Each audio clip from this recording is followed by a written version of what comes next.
அப்போஸ்தலர் நடபடிகள் 28வது அதிகாரத்திலிருந்து இந்த நாள்ல சில ஆவிக்குரிய சத்தியங்களை மாத்திரம் நாம் பார்த்து இந்த புஸ்தகத்தை முடிவு செய்ய இருக்கிறோம். அதுக்கு முன்பாக ஒரு காரியத்தை நான் சொல்லுகிறேன். அப்போஸ்தலர் நடபடிகள் முழுவதுமே கிட்டத்தட்ட 28 அதிகாரங்களை கொண்டது. இந்த 28 அதிகாரங்களை கொண்ட அப்போஸ்தலர் நடபடிகள் என்கிற இந்த புஸ்தகமானது ஆங்கிலத்தில் ஆக்ட்ஸ் அப்படின்னு சொல்லி சொல்லப்பட்டிருக்கிறது. ஆக்ட்ஸ் அப்படின்னு சொன்னாலே நடக்கை, அதாவது செயல்பாடு அப்படிங்கிற அர்த்தம். ஆக்ட் அப்படின்னாலே செயல்பாடு. இன்னொரு விதத்துல ஆக்ட் அப்படின்னு சொல்லி சொன்னோம் அப்படின்னு சொன்னா, ஒரு டிராமா அந்த இதெல்லாம் ஆக்ட் ஒன்று வச்சிருப்பாங்க. சம்பாஷணை, 2 பேருக்கு இடையில உள்ள சம்பாஷணைக்கு ஆக்ட் அப்படின்னு சொல்லி வச்சிருப்பாங்க. நிறைய பிளேல பாத்தீங்கன்னா டிராமா அல்லது பிளே அப்படின்னு சொல்லி சொன்னா, நாடகம் சொல்றாங்கல்ல, அந்த காலத்துல நாடகம் நடிப்பாங்கல்ல, அதுக்கு ஆக்ட் அப்படின்னு சொல்லி ஆக்ட் 1, ஆக்ட் 2, ஆக்ட் 3 சொல்லி வச்சிருப்பாங்க. அதுக்குள்ள என்ன இருக்கும் கேட்டீங்கன்னா, 2 பேருக்கு இடையில உள்ள சம்பாஷணை இருக்கும். அதே போலதான் ஆக்ட்ஸ் அப்படின்னு சொல்லும் போது பரிசுத்த ஆவியானவருக்கும் சபைக்கும் இடைப்பட்ட தொடர்பை வெட்ட வெளிச்சமா அல்லது துல்லியமா மிகவும் ஆழமா பரிசுத்த ஆவியானவருக்கும் சபைக்கும் இடையில இருக்கிற உறவு, பரிசுத்த ஆவியானவர் சபையோடு எவ்விதமாய் இடைபடுகிறார், சபை எவ்விதமாய் பரிசுத்த ஆவியானவரோடு இணைந்து பயணிக்கிறது அப்படிங்கிற ஆழ்ந்த சம்பாஷணை குறித்த, ஆழ்ந்த உறவு மற்றும் ஐக்கியத்தை குறித்த அருமையான சத்தியங்கள் ஆக்ட்ஸ் என்று சொல்லப்படுகிற அப்போஸ்தலர் நடபடிகள்ல காணப்பட்டிருக்கிறது. அது மட்டும் இல்ல, ஆக்ட்ஸ் அப்படின்னு சொல்லும் போது அது எதை குறிக்கும் அப்படின்னு சொல்லும் போது நடக்கைகள், செயல்பாடு கட்டாயம் தேவை. செயல்படுகிற கிறிஸ்தவர்கள் தான் கர்த்தருக்கு தேவை. ஏதோ வேதத்தை தியானிக்கிறவர்கள் மாத்திரமல்ல, வேதத்தை வாசிக்கிறவர்களோ தியானிக்கிறவர்களோ வேதத்தை கேட்கிறவர்களோ ஆண்டவருக்கு தேவையல்ல, அதன்படி செய்கிறவர்கள் தான் கர்த்தருக்கு தேவை என்பதையும் அப்போஸ்தலர் நடபடிகள் நமக்கு காண்பிக்கிறது. எப்படி சொல்றோம் அப்படின்னு சொன்னா, முதல் கட்டத்துல அப்போஸ்தலர் 1வது அதிகாரம் 5வது வசனத்துல, என் பிதாவின் வாக்குத்தத்தம் நிறைவேற நீங்கள் எருசலேமிலே காத்திருங்கள் என்கிற ஒரு கமிஷன், ஒரு விதமான அழைப்பை பெற்றவர்கள் எருசலேமிலே காத்திருந்து பிதாவின் வாக்குத்தத்தமாகிய பரிசுத்த ஆவியானவர் என்றென்றைக்கும் கொடுக்கப்படுகிற அந்த யோவான் 14வது அதிகாரம் 16ஆம் வசனத்தில் சொல்லப்பட்ட அந்த வாக்குத்தத்தத்தை அவர்கள் பெற்றார்கள். என்றென்றைக்கும் அவர்களுடனே தங்கியிருக்கும்படிக்கு சத்திய ஆவியாகிய தேற்றரவாளன் கொடுக்கப்பட்டார் என்று நீங்கள் நானும் வேதத்திலே பார்க்கிறோம். அப்ப பரிசுத்த ஆவியானவரை பெற்றுக்கொண்ட ஜனங்கள் என்னென்ன செய்தார்கள் அப்படிங்கிறது தான் அப்போஸ்தலர் நடபடிகள் 28 அதிகாரங்களில் சொல்லப்பட்டிருக்கு. இதை ரத்தின சுருக்கமா 2 மனிதர்களின் அடிப்படையில் எடுக்க வேண்டுமே ஆனால், அப்போஸ்தலர் நடபடிகள் 28 அதிகாரங்களை 2 பகுதிகளாக நாம் பிரிக்க முடியும். இதை நான் அப்போஸ்தலர் நடபடிகள் முதல்ல ஆரம்ப துவக்கத்திலே உங்களோடு நான் பகிர்ந்து கொண்டிருக்கிறேன். இதை முடிக்கும் போது நான் இதை சொல்லி முடிக்க இருக்கிறேன்.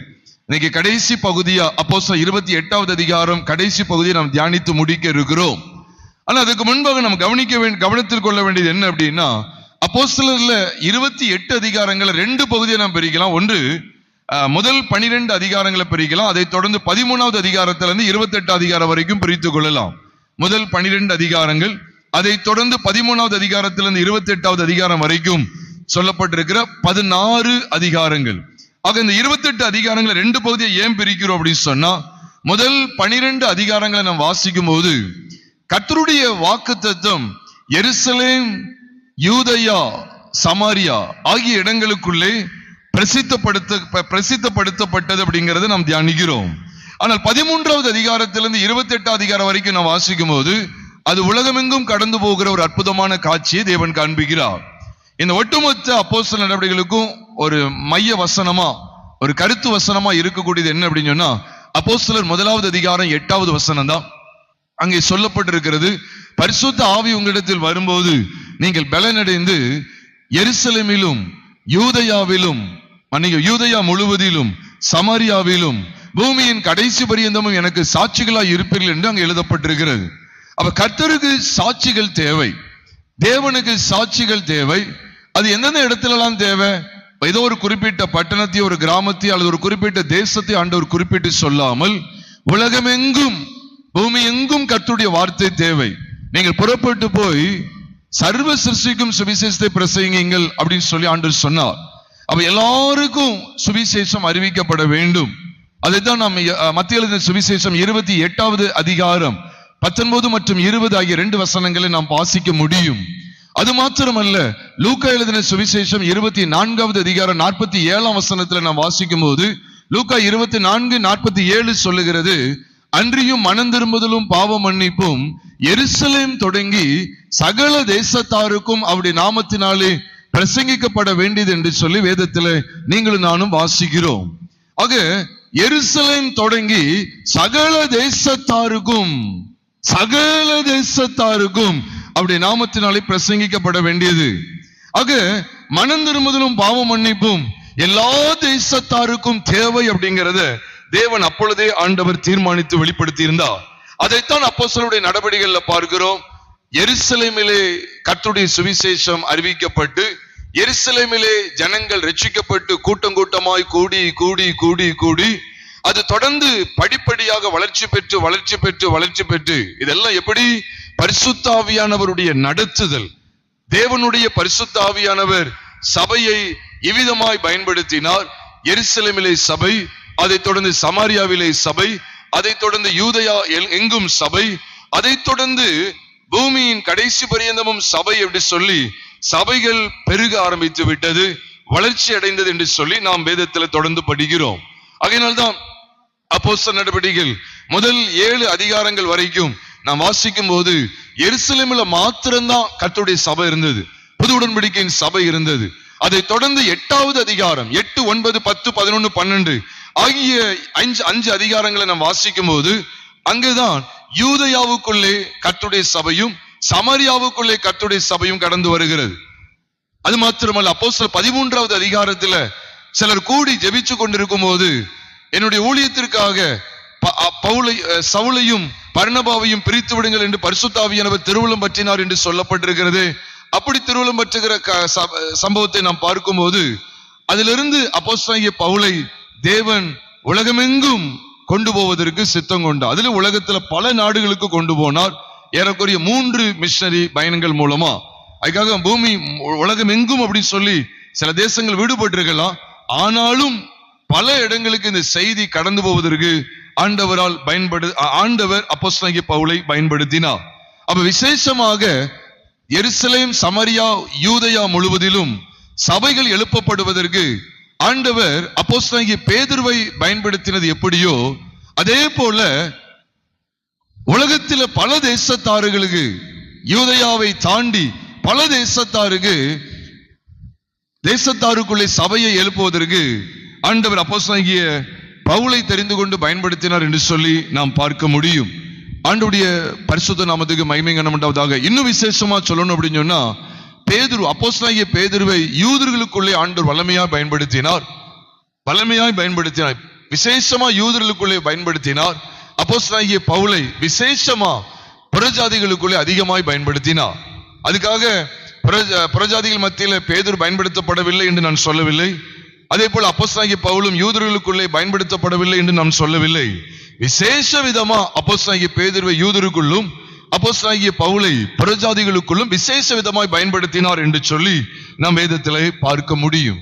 பிரியமானவர்களே, இந்த புத்தகத்தினுடைய கடைசி பகுதிக்குள்ள வந்திருக்கிறோம். அதனாலதான் இந்த குறித்து இன்னும் ஒரு சில வார்த்தைகளை நான் சொல்ல நான் வாஞ்சிக்கிறேன்.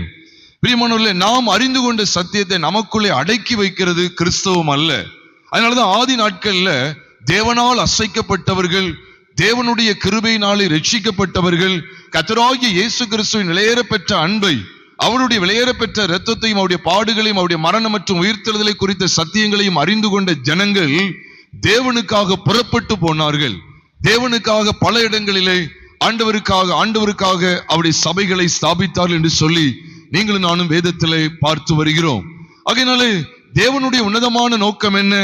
ஏதோ விசுவாசித்து கர்த்தரை பற்றி கொண்டு விட்டோம் என்பதோடு மாத்திரமல்ல, நாம் பெற்றுக்கொண்ட கர்த்தரை, நாம் விசுவாசித்து ஆராதிக்கிற கர்த்தரை இன்னும் அநேகர் அறிந்து கொள்ள வேண்டும் என்கிற ஆத்தும பாரத்தோடு செயல்பட வேண்டியது அவசியமாய் இருக்கிறது என்பதைத்தான் அப்போஸ்தலர் நடவடிக்கைகள் நமக்கு மிக மிக அழுத்தமாக ஆழமாக வலியுறுத்தி காட்டுகிறது.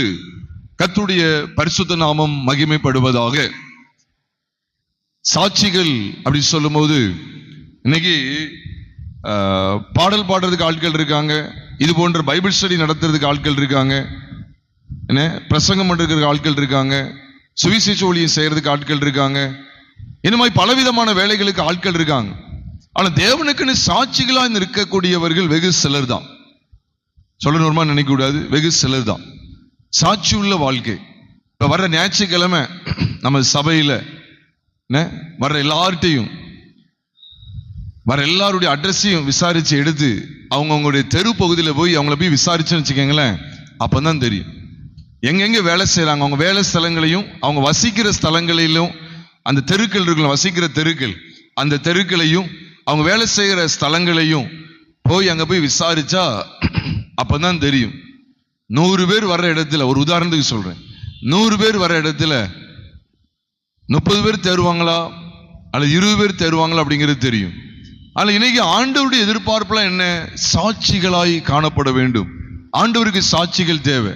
உதாரணத்துக்கு நான் இருக்கிறேன் அப்படின்னா நீங்க என்ன குறித்து எங்க வீட்டு பக்கத்துல விசாரிச்சு பார்க்கணும், அல்லது நான் ஊழியம் செய்யற இடத்துல விசாரித்து பார்க்கணும். நல்லிடத்தில் உள்ளவரா, எப்படி பேசுவார், எப்படி பழகுவார், எப்படி இருக்கும்.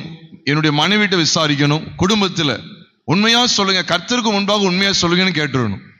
மனைவியோ கணவனோ அவன் யார்கிட்ட விசாரிக்கணுமோ விசாரிக்கணும். வேலை செய்யக்கூடியவர்கள்ட்ட வேலை செய்யக்கூடியவர்கள் இருப்பார்கள் என்றால்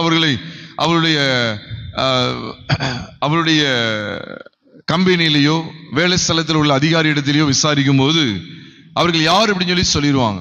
இவங்கள்ட்ட இப்படிப்பட்ட ஒரு அனுபவம், நல்ல ஒரு நடத்தை இல்லை அப்படின்னு சொல்லிடுவாங்க, அல்லது இப்படிப்பட்ட நல்ல நடத்தை இருக்கு அப்படின்னு சொல்லி சாட்சி சொல்லுவாங்க. அதுல கர்த்தருக்கு சாட்சிகள் தேவை. நம்ம இருக்கிற இடத்துல பிரியமானவர்களே சாட்சியாய் இருக்கணும். பிரியமானவர்களே, இவங்களா பைபிளை தூக்கிட்டு போறாங்க, இவங்க தான் வார வாரம் பைபிளை தூக்கிட்டு போவாங்க, அதே மாதிரி வார வாரம் நல்ல வம்பு இழுப்பாங்க அப்படின்னு சொல்லிடக்கூடாது. பொய் நல்லா பேசுவாங்க, ஏதோ கருப்பு கலர் புக்கு மாதிரி ஏதோ ஒன்று பைபிளை தூக்கிட்டு போறாங்க. இந்த வியாழக்கிழமை ஆனா பைபிள் ஸ்டடி சொல்லி எல்லாம் போய்கிட்டு இருக்காங்க. ஆனா சாட்சியே இல்லைன்னு சொல்லிடக்கூடாது. பிற அவ்வளவுதான், பைபிள் ஸ்டடி, பைபிளை படி அப்படிங்கிறதுலாம் அதெல்லாம் பிற ஒண்ணுமே கிடையாதுமா போயிரும் பிறகு. அதனால சாட்சி உள்ள வாழ்க்கை கர்த்தருக்கு தேவை. அதனாலதான் பாருங்க, அப்போஸ்தலர்கள் புஸ்தகத்தை நீங்க பாத்தீங்கன்னா, இதை நான் உண்மையிலே நான் எப்படி நினைக்கிறேன்னா ஒரு மறுரூபத்தின் நடவடிக்கைகள் தான் சொல்லணும். மறுரூப நடவடிக்கைகள் சொல்ல வேண்டியது இருக்கு. அந்த அளவுக்கு ஒவ்வொருத்தருடைய வாழ்க்கையும் டிரான்ஸ்ஃபார்ம் பண்றார். டிரான்ஸ்ஃபர்மேஷன் நடந்துகிட்டே இருக்கு. ஒவ்வொருத்தருடைய வாழ்க்கையில மாற்றங்கள் வந்துகிட்டே இருக்கு. மாற்றங்கள் இருக்கா? இவங்க எல்லாம் கோவப்பட மாட்டாங்க.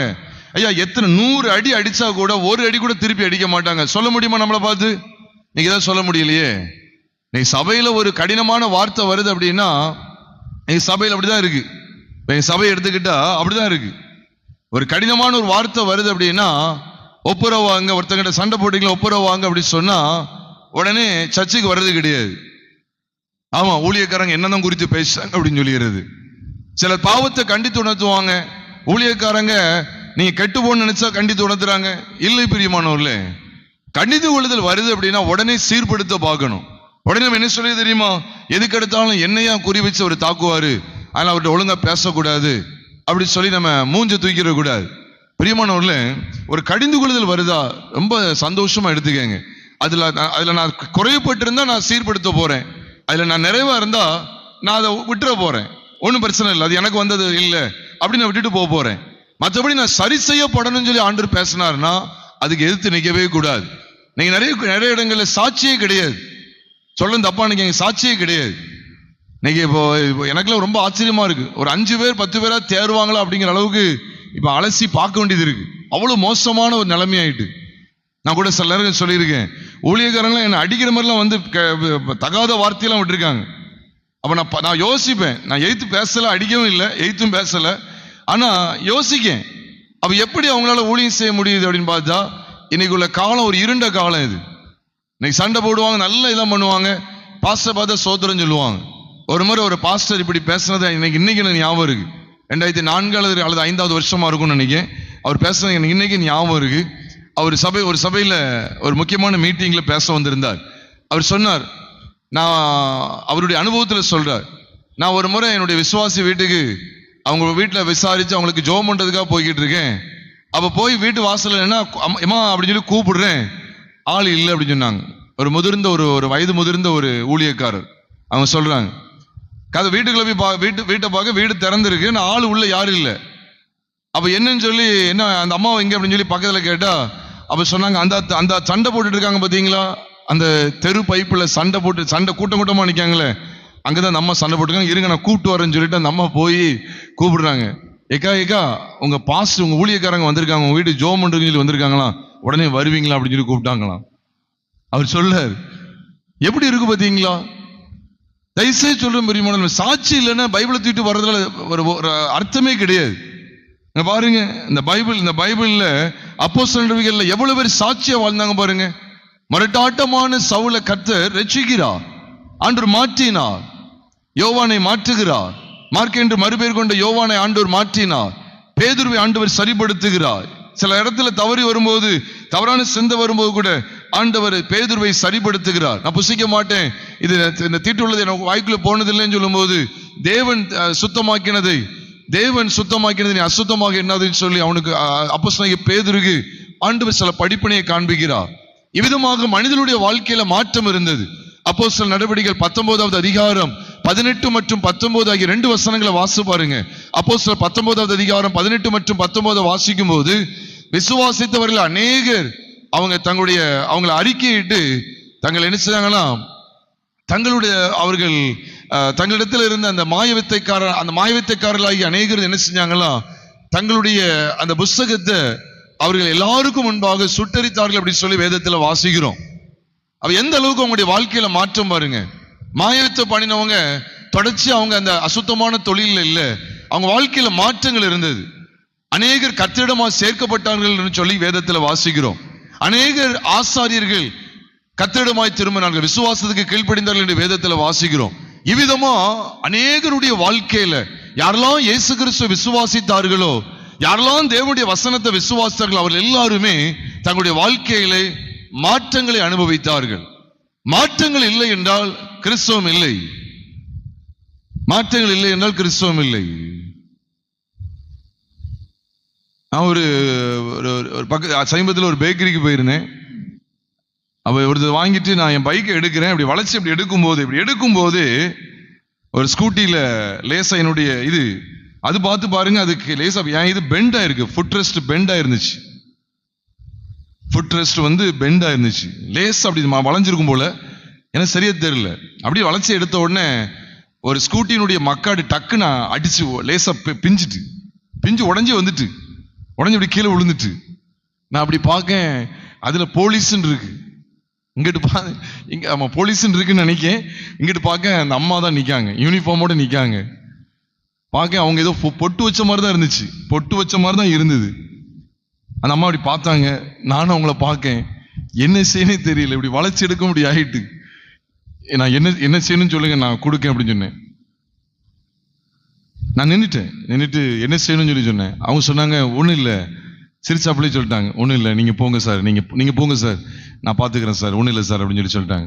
நான் வேற என்ன சொல்ல, வேற ஒன்றும் செய்யல. அவங்க இவ்வளவு தூரம் சொன்னதுக்கு அப்புறம் தான் நான் மறுபடியும் யோசிச்சு அப்படி நின்றுக்கிட்டு அதுக்கப்புறம் தான் வெளியே வந்தேன். பாருங்க, ஒரு ஆண்டவர் அறியாத ஜனந்த மாதிரி தெரியுது. அவங்களுக்குள்ள எவ்வளவு பெரிய ஒரு தாழ்மை இருக்கு பாருங்க, எவ்வளவு பெரிய ஒரு விட்டு கொடுத்தல் இருக்கு பாருங்க. நீ பைபிள் தூக்குறவங்க இப்படி ஒன்று நடந்துட்டு ஒழுங்கா மரியாதை இப்ப பணத்தை வச்சுட்டு போயிரு. இப்ப நடக்கிறது வேற. உடனே மனைவி பக்கத்துன்னு சொல்லுவாங்க, ஏன்னா கோவப்படாதீங்க, இப்பதான் நான் ஜப கூட்டத்துக்கு போயிட்டு வந்திருக்கோம், பைபிள் ஸ்டடிக்கு போயிட்டு வந்திருக்கோம், கோவப்படாதீங்க, நீ சும்மா இரு மோத, நீ எனக்கு தெரியும் அது பைபிள் ஸ்டடி இருக்கட்டும், அது நீ அதை பணத்தை வைக்கணும், எனக்கு இதில் ஒரு 400 ரூபா 500 ரூபா வச்சுட்டு போகணும். நீங்க இது எப்படி உடைக்கலாம்? கோவப்படாதீங்க, நீங்க ஆவியில நிரம்பி ஜோம் பண்ணீங்கல்ல, மறந்துட்டீங்களா? கோவப்படாதீங்க, கையை பிடிச்சு இழுப்பாங்க, நீ சும்மா இரு பார்த்துக்க. இன்னைக்குள்ள கிறிஸ்தவம் எவ்வளவு ஒரு மழுங்கிட்டு பாருங்க. விட்டு கொடுத்தல் எதுவுமே இல்லை, சண்டை போடுறது, சொத்துக்காக கூட பிறந்த சகோதரனுக்கு எதிராக கேஸ் கொடுக்கிறது, சாட்சி இல்லை. கொஞ்சம் விஸ்தாரமா பேசலாம்னு நினைக்கிறேன், சாட்சி இல்லை. அந்த அப்போஸ்தலர் நடவடிக்கைகள்ல எவ்வளவு அருமையான சாட்சி தெரியுமா? வாழ்க்கை மாறிக்கிட்டே இருக்கு, வாழ்க்கையில மாற்றங்கள் அனுபவிச்சுக்கிட்டே இருந்தாங்க. இப்ப இதை முடிச்சு வெளியே போறீங்க, யாரோ ஒரு ஆளு கொஞ்சம் ஒரு மாதிரி தண்ணி அடிச்சு வந்தாரோ ஏதோ ஒண்ணு, திடீர்னு பாக்கீங்க உங்க பைக்ல வேகமா மோதிட்டாங்க, டக்குன்னு ஏதோ ஒண்ணு உடைஞ்சிட்டு. நம்ம நடந்து கொள்ற விதம் இருக்கு பாத்தீங்களா, அதுதான் தேவன் பார்த்துக்கிட்டே இருப்பாரு. சாஃப்டா ஹேண்டில் பண்ணணும். என்னங்க இப்படி உடைச்சிங்க, இது எனக்கு கொஞ்சம் அதிகமாக செலவாகுமே, நீங்க ஏதாவது ஒன்று பார்த்து செஞ்சிருங்க அப்படின்னா பிரச்சனையே இல்லை. இல்லை நான் அப்படி உனக்கு எதுக்கு பண்ணணும், நான் பண்ண முடியாது. ராங்கா பேசுனாங்கன்னா திருப்பி சொல்லி பார்க்கலாம், அதுக்கப்புறம் ஒன்றும் பேச முடியாது. அந்த நஷ்டத்தை பொறுத்துட்டு தான் போகணும். ஏய் பக்கத்தில் வர்றியா, இங்கே பக்கத்தில் தான் என்னது நார்த் ஸ்டேஷன் இருக்கு, இப்போ நான் போட்டுமா, இப்போ நான் போகிறேன், இப்போ உடனே நான் போய் உன்னை உள்ள கொண்டு போய் உள்ள சேர்க்கிறேன்னு இல்லையா பாரு. எனக்கு எஸ்ஐ எனக்கு தெரியும், நான் இப்போ என் மச்சான் எஸ்ஐ இப்போ நான் கூப்பிடுறேன், இப்போ என்ன நடக்குன்னு பாரு, சாட்சியே முடிஞ்சிட்டு. யோசிச்சு பாருங்க, இதுதான் நம்முடைய வாழ்க்கையா? எதுக்கு சபைக்கு வர்றோம்? பாட்டு பாடுறதுக்கா? பாட்டு பாடுறத வீட்லயும் பாட்டு பாடலாமே. ஐக்கியப்பட்டு ஒருத்தருக்கு ஒருத்தர் அன்பை வெளிப்படுத்தி தேவன் விரும்புகிற பரிசுத்த வாழ்க்கையை வாழ்றது தான் நம்ம வந்திருக்கிறோம். பிரியமானவர்களே, அடிபட்டாலும் என்ன, நான் என்ன கேட்கிறேன், அடிபட்டாலும் என்ன, அடியை வாங்கக்கூடாதா? என்ன அடிச்சில என் கை மேல கை வச்சுட்டு இல்லை, மச்சான கூப்பிடுறேன், மாப்பிள்ளை கூப்பிடுறேன், இப்ப பைபிளை வச்சுக்கிட்டு என்னப்பா வார்த்தை பேசுறது? சாட்சி உள்ள வாழ்க்கை தேவை, சாட்சி உள்ள வாழ்க்கை தேவை. முரட்டாட்டமான வாழ்க்கை வாழ்வதில்லை கிறிஸ்தவம். அப்படி இல்லை அப்படின்னா நம்ம எப்படி தெரியுமா இருப்போம் தெரியுமா? மழுங்கி சோடையான, ஒன்றுக்கு உதவாத, தேவனுக்கு எவ்விதத்திலும் பிரோஜனமற்ற ஒரு மனிதனா ஒரு மனுஷியா தான் நம்ம காணப்படுவோமே ஒழிய, ஆனா ஸ்தோத்திரம் இருக்கும், ஜெபம் இருக்கும், சர்ச்சுக்கு எல்லாம் ரெகுலரா வர்றது இருக்கும், கரெக்டா வந்துருவோம், எல்லாம் இருக்கும். தேவனுக்கு நம்மளால ஒரு பிரோஜனம் கிடையாது, பரலோகத்துக்கு ஒரு பிரோஜனம் கிடையாது. யோசிச்சு பாருங்க பிரியமானவர்களே. இதுக்கு சாதாரண வெளிப்படையான காரியங்களே நம்மளால சாந்தமா போக முடியல, பரிசுத்தம் வாழ முடியல அப்படின்னா, சிந்தையில பரிசுத்தம், கண்கள்ல பரிசுத்தம், உள் உணர்வுல பரிசுத்தம் ஏணி வச்சாலும் எட்டாது. எந்த அளவுக்கு வாழணும் பிரியமானவர்களே, ஆராய்ந்து பாருங்க. அதனால அப்போஸ்தலர்களை தியானிக்கிற நாம் நம்முடைய அப்போஸ்தலர்னு சொல்லும் போது அபியாசப்படுத்துதல் அப்படிங்கிறத ஞாபகம் வச்சுக்கோங்க. அப்புன்னு வரும்போதே அபியாசப்படுத்தணும் அப்படிங்கிறத என்னைக்குமே ஞாபகம் வைத்துக் கொள்ளுங்க பிரியமானவர்களே. சாட்சி இல்லாம நீங்க நானும் வாழவே கூடாது. சாட்சி இல்லையா, தயவுசெய்து சொல்றேன், நம்ம வெளியில நாடகமே ஆடக்கூடாது, வீட்டுக்குள்ள அமர்ந்து தேவ சமூகத்துல காத்திருக்கணும். ஆண்டவரே எனக்கு சாட்சி உள்ள வாழ்க்கை தேவைன்னு சொல்லி காத்துருங்க. ஆண்டவர்கிட்ட போராடுங்க, ஆண்டவரே எனக்கு உதவி செய்யுங்கப்பா, என்னால இந்த இடத்துல கோபப்படாம இருக்க முடியல, எரிச்சல் அடையாம இருக்க முடியல, பொறாம வருது, பெருமை வருது, பணாசை இருக்கு, பொருளாசை இருக்கு, சிலருங்களை பதவி ஆசை கூட வருது. ஒரு உதாரணத்துக்கு சொல்றேன், உடனே நீங்க என்ன ஒரு மாதிரி தவறா நினைக்க கூடாது. ஒரு உதாரணத்துக்கு, இப்ப நம்முடைய சபையில ஒரு 20 வருஷம் 30 வருஷம் ஆரம்பத்துல இருந்து வந்துகிட்டு இருக்கிறவங்க இருக்காங்கன்னு வச்சுக்கோங்களேன். இப்போ ஒரு 2 வருஷமா ஒரு சகோதரி வர்றாங்க, அல்லது ஒரு 2 வருஷமா ஒரு சகோதரன் வர்றாங்க. அவங்களுக்கு நம்முடைய ஊழியக்காரங்க யாராவது, ஒரு உதாரணத்தை சொல்றேன், நானோ அல்லது உங்க சாமுவேல் பாஸ்டரோ, அவங்க ஊழியக்காரங்க அவங்களுக்கு ஒரு பொறுப்பு கொடுத்து, ஒரு முக்கியமான பொறுப்பு கொடுத்து, ஒரு லீடர் மாதிரி, பெண்கள் கூட்டத்துக்கு ஒரு லீடர் அல்லது ஆண்கள் கூட்டத்துக்கு ஒரு லீடர் அப்படி மாதிரி நியமிச்சாங்க வச்சுக்கோங்களேன். அப்போ நம்முடைய இருதயம் எப்படி இருக்குன்னு நினைக்கிங்க? நான் ஒரு 20 வருஷமா சர்ச்சுக்கு வர்றேன், ஆனா இப்ப 2 வருஷத்துக்குமா வந்த இவங்களுக்கு இது கொடுக்கணுமா, நான் இனிமே சர்ச்சுக்கு போக மாட்டேன். அப்போ அவ்வளவுதான், நம்ம இது வரைக்கும் 20 வருஷம் இந்த வாழ்க்கை இருக்கு பார்த்தீங்களா, அவ்வளவுதான், அவுட், முடிஞ்சிச்சு. பரவாயில்ல, தேவன் என்னை 20 வருஷமா இந்த பாதையில் நடத்திட்டோம். 2 வருஷம் வந்தவங்களுக்கு இப்போ கொடுத்துருக்காங்களா, தேவனுக்கு ஏதோ ஒரு நோக்கம் இருக்கும். தேவன் அவர் செய்யறது எல்லாமே நலமா இருக்கும். தேவன் எனக்கு எதுவும் எந்த சூழ்நிலையிலும் தீங்கு செய்ய மாட்டார். என்னை இந்த இடத்துல வச்சிருக்க நினைச்சாருன்னா இந்த இடத்துல வச்சு பயன்படுத்துவா, ஏன்னா அந்த இடத்துல வச்சிருக்குன்னு விரும்பினார்னா அந்த இடத்துல வச்சு பயன்படுத்துவா. அதனால நான் இதுல சுயத்துக்கு இடம் கொடுக்க கூடாதுங்கிற அந்த மென்டாலிட்டி வருமா? அதுதான் பெரிய கேள்விக்குறியா இருக்கு. இப்ப பேசும்போது நல்லா இருக்கும், யோசிச்சு பாருங்க பிரியமானவர்களே. நாம் எந்த இடத்துல இருக்கிறோம் பிரியமானவர்களே? சாட்சி உள்ள வாழ்க்கை தேவை. எந்த சூழ்நிலையிலும் கோவப்படக்கூடாது, எல்லாரிடத்திலும் சாந்தத்தை தான் காமிக்கணும்னு சொல்லி பைபிள்ல இருக்கு. நாமும் கூட தேவனுடைய பிள்ளைகளுக்கு ஏற்ற நல்லிடத்தையே காண்பிக்க வேண்டும் அப்படிங்கிறத அப்போஸ்தலர் நடவடிக்கைகள் முழுவதிலும் நம்ம தியானிக்கிறோம். நான் மீண்டும் சொல்றேன், இந்த அப்போஸ்தலர் நடவடிக்கைகளை நாம முடிக்க போறோம், இன்னையோட முடிக்கிறோம். அப்போஸ்தலர் நடவடிக்கைகள்ல கடைசி 28வது அதிகாரம் கடைசி பகுதியை முடிக்கிறோம். கொஞ்சம் தாமதமா வந்தவங்களுக்காக நான் சொல்றேன், அடுத்த வாரத்திலிருந்து 1 கொரிந்தியர் புஸ்தகத்தை தியானிக்கிறோம். ரோமர் ஏற்கனவே தியானிச்சிட்டோம். அடுத்த வாரத்திலிருந்து 1 கொரிந்தியர் புஸ்தகத்தை தியானிக்கிறோம். நீங்க தவறாம நீங்க வந்து பாருங்க, நிச்சயமா உங்களுக்கு பிரயோஜனமா இருக்கும். ஒரு மணி நேரம் தேவ சமூகத்துக்கு கொடுங்க, இது நிச்சயமா உங்களுக்கு ஆசீர்வாதமா இருக்கும். அதுல கொரிந்தியர் புஸ்தகத்தை கிரமமா ஆரம்பத்திலிருந்து நம்ம 1 கொரிந்தியர், 2 கொரிந்தியர், அப்புறம் கலாத்தியர், எபேசியர், கொலோசையர், மன்னிக்கவும், பிலிப்பியர், கொலோசையர், தெசலோனிக்கர், 1 தெசலோனிக்கர், 2 தெசலோனிக்கர் சொல்லி 1 தீமோத்தேயு, 2 தீமோத்தேயு, தீத்து என்று சொல்லி நாம் தொடர்ந்து படிக்க இருக்கிறோம். பிலமோன், எபிரேயர், யாக்கோபு, 1 பேதுரு, 2 பேதுரு, 1 யோவான், 2 யோவான், 3 யோவான், யூதா, வெளிப்படுத்தல் சொல்லி இவையெல்லாம் கிரமமா படிக்க இருக்கிறோம். ஆனபடினாலே யாவரும் தவறாம நீங்க இந்த பைபிள் ஸ்டடியில கலந்து கொள்ளுங்க. நிச்சயமாக உங்களுக்கு ஆசீர்வாதமா இருக்கும். அப்போஸ்தலர் நடபடிகள் 28வது அதிகாரத்துல கடைசி பகுதியை நாம் தியானித்து நாம் நிறைவு செய்வோமாக. நாம் முதல் பகுதியை நம்ம தியானித்தோம். ஆண்டவர் அப்போஸ்தலர்களை கொண்டு போகிற இடத்துல எல்லாம் ஆத்துமாக்களை எழுப்பிக் கொண்டே இருந்தார். அப்போஸ்தலர் 28வது அதிகாரம் முதல் 14 மற்றும் 15 வசனங்கள் வரைக்கும் நாம் பார்க்க தேவன் நமக்கு இரக்கம் செய்தார். நான் இந்த நாளிலே அப்போஸ்தலர் நடபடிகள், அப்போஸ்தலருடைய நடபடிகள் 28வது அதிகாரம் 15வது வசனத்திலிருந்து கடைசி வசனம் வரைக்கும் நாம் சில ஆவிக்குரிய சத்தியங்களை நாம் படித்து நாம் நிறைவு செய்வோமாக. 15ஆம் வசனத்தில் விசேஷமா நாம் பார்க்கிறோம். அங்கே அப்போஸ்தலனாகிய பவுல் தேவனை ஸ்தோத்தரித்து தைரியம் அடைகிற ஒரு அற்புதமான காட்சி காண்பிக்கப்பட்டிருக்கிறது. எந்த சூழ்நிலையில எதை பார்த்து யாரை சந்தித்ததுக்கு பிற்பாடு அவர் கர்த்தரை ஸ்தோத்தரித்து தைரியம் அடைகிற ஒரு இடத்துக்குள்ளே அவர் கடந்து வந்தார் சொல்லி வேதத்தில் பார்ப்போமே. ஆனால் மற்ற சகோதரர்களை பார்க்கும்போது ஐக்கியம், நான் கடந்த தியானத்தில் கூட உங்க மத்தியில் ஐக்கியத்தை குறித்து பேசியிருந்தேன். எப்பொழுது ஐக்கியமாகவே அவர்கள் செயல்பட்டார்கள். அவர்கள் ஊழியத்தில் இருக்கும் போதும் ஐக்கியமாய் செயல்பட்டார்கள், கட்டுகளில் இருக்கும் போதும் அவர்கள் ஐக்கியமாக செயல்பட்டார்கள். அதனாலதான் அப்போஸ்தலனாகிய பவுல் சில இடத்துல பேசும்போது என்னோட கூட சுவிசேஷ விஷயத்திலே பிரயாசப்பட்டவர்கள் அப்படின்னு சொல்லி ரோமருக்கு எழுதப்பட்ட நிருபம் 16வது அதிகாரத்திலேயும், அது மாத்திரமல்ல பிலிப்பியர் 4வது அதிகாரம் முதல் 2 வசனங்களிலேயும் இன்னும் கூடுதலை நாம் தியானிக்க வேண்டுமே. ஆனால் நாம் 1 கொரிந்தியர் புத்தகம் 16வது அதிகாரத்தில் நாம் பார்க்கும்போது இவ்விதமாய் அப்போஸ்தலனாகிய பவுல் தன்னோடு கூட கர்த்தருடைய ஊழியத்திலே பிரயாசப்பட்ட, தனக்காக பிராணனையும் கொடுக்கிறதற்கு முன் வந்த, தங்கள் சொந்த உயிரை கொடுக்கிறதற்கு முன் வந்த சில தாசர்களை குறித்து பேசுகிறார் என்று சொன்னால் இது எதை காண்பிக்கிறது? ஐக்கியம், ஐக்கியம், ஃபெல்லோஷிப். இன்னைக்கு ஐக்கியம் ரொம்ப ரொம்ப அவசியமா இருக்கிறது. நான் எதுக்கு சபை கூடி வரோம் தெரியுமா? சபை கூடி வருவதுடைய முக்கியத்துவமே என்னங்கிறது இன்னைக்கு அனைவரும் தெரியல. நிறைய பேர் என்ன நினைக்கிறாங்க தெரியுமா? நல்லா இன்னைக்கு என்ன நல்ல மியூசிக் வாசி, நல்ல பாட்டு பாடுவாங்க, நல்ல ஆராதிக்கலாம் நினைக்கிறாங்க. அதுதான் நீங்க வீட்டுல மியூசிக் எல்லாம் வாங்கி வச்சு வாசி அழகா நீங்க பண்ணலாமே. அல்லது யூடியூப்ல தான் லைவ் வர்ஷிப் சர்வீஸ் எல்லாம் நிறைய இருக்குது. அப்படிப்பட்டதெல்லாம் பார்த்து வீட்டுல உட்காந்து ஆராதிக்கலாமே. செய்திக்கா பஞ்சம், ஆராதனைக்கா பஞ்சம், எல்லாம் இருக்கும். ஆனா பைபிள் என்ன சொல்லுதுன்னா, சபை கூடி வருதெல்லாம் என்ன அர்த்தம் தெரியுமா? ஏதோ சாதாரணமா செய்தி கேட்டுட்டு போறதுக்கு இல்ல, ஏதோ 4 பாட்டை பாடி ஸ்தோத்திரம் துதி அல்லேலூயா அப்படின்னு சொல்லிட்டு போறது இல்ல.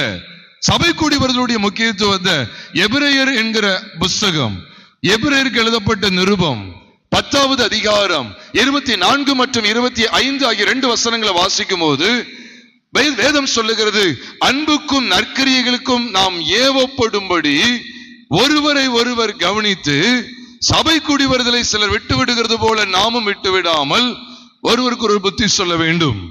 நாளானது எவ்வளவாய் சமீபித்து வருகிறதை பார்க்கிறீர்களோ அவ்வளவாய் புத்தி சொல்ல வேண்டும் என்றும் அங்கே எழுதப்பட்டிருக்கிறது. எபிரேயர் 10வது அதிகாரம் 24 மற்றும் 25.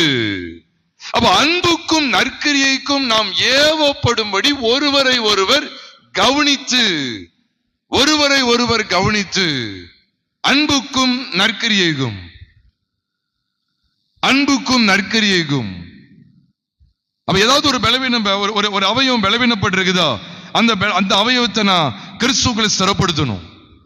அதுதான் சபை கூடி வருதல். அன்னைக்கு சகோதரர்களை சந்திச்ச உடனே தேவனை ஸ்தோத்தரிக்கிற இருதயம் அப்போஸ்தலனாகிய பவுலுக்குள்ளே காணப்பட்டிருந்தது. தேவனுக்குள்ளாக தைரியப்பட்டிருக்கிற ஒரு அனுபவம் இருந்தது. எப்பொழுது கட்டுகள்ல இருக்கிறார், இன்னும் சிறை கைதிதான். நல்ல ஞாபகம் வச்சுக்கோங்க, சிறை கைதிதான், இன்னும் சிறை கைதிதான். ஆனா அதுக்கு நடுவில் சகோதரர்களை கண்ட மாத்திரத்துல தைரியம் வருது. தேவனை ஸ்தோத்தரிக்கிறார். நீ சபை கூடி வருதல் மிக மிக அவசியம். அவங்க அன்னைக்கு அப்படிதான் கூடி வந்தாங்க, சகோதரர்களை கண்டு சந்திக்கும் போது. அதான் சபை கூடி வருதல். நான் ஏற்கனவே சொல்லியிருக்கிறேன், சபை என்பது கட்டடம் என்று எங்கேயுமே கிடையாது. நான் ஏற்கனவே சொல்லியிருக்கேன், மீண்டும் மீண்டும் அழுத்தம் கொடுக்கிறேன். சபை அப்படிங்கிற பதத்துக்கு ஆங்கிலத்தில் சர்ச், மூல பதமாகிய கிரேக்க பதத்தில் எக்லீசியா அப்படி சொல்லப்பட்டிருக்கு.